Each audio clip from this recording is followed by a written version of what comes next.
Hello guys, ഇന്ന് നമ്മൾ കുറച്ച് കക്ക കിട്ടി. ഇന്നലെ രാത്രി എടുത്ത വീഡിയോയാണ്.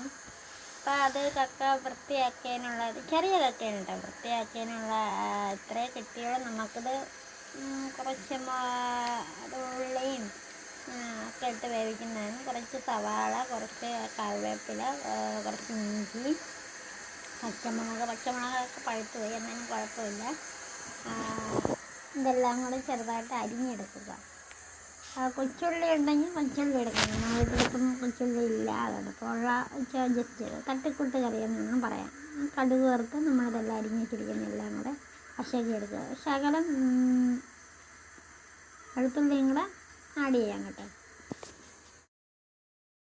എന്നിട്ട് നമുക്ക് ഇതെല്ലാം കൂടി ഇട്ട് ഇളക്കുന്നതിന് മുമ്പ് ശകലം ഒരു ഉപ്പും കൂടി ഇടുക. ശകലം ഉപ്പൊന്ന് നമുക്കറിയാമല്ലോ, നോർമലി നമുക്കറിയാം എത്രയാണെന്നുള്ളത്.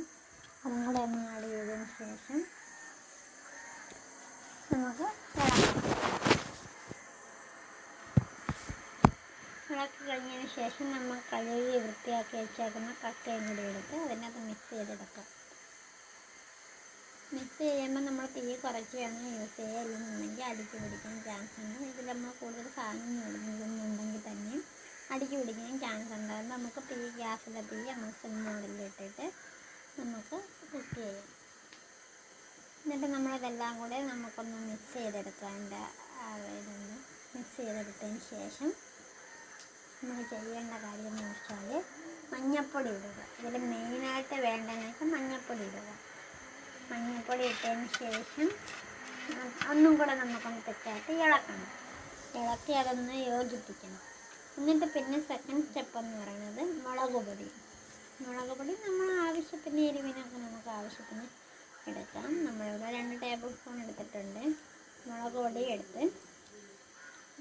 എടുത്തതിന് ശേഷം നമുക്ക് പിന്നെ ചേർക്കേണ്ട ഇതെന്ന് വെച്ചാൽ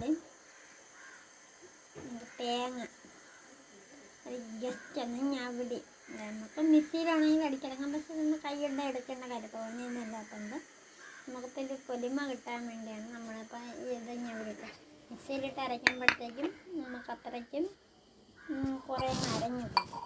ഇതാകുമ്പോൾ നമുക്കിപ്പോൾ ഇപ്പോഴും കറിയായിട്ട് തോരനായിട്ട് നമുക്ക് യൂസ് ചെയ്യാം. സെക്കൻഡ് സ്റ്റെപ്പ് എന്ന് പറയുന്നതും നമുക്കതൊന്ന് തിക്കാട്ടി ഇളക്കി കൊടുക്കുക. അതാണ് മെയിനായിട്ടും വേണ്ടത്. ഇളക്കി അതെല്ലാം യോജിപ്പിക്കണം. എന്ന് വെച്ചാൽ നമ്മൾ അരച്ചല്ല ചേർത്തിരിക്കുന്നത്, അതുകൊണ്ട് നമുക്കത് യോജിപ്പിക്കേണ്ട ഒരു കടമയുണ്ട്. അപ്പം നല്ലതുപോലെ യോജിപ്പിച്ചെടുത്തതാണ്.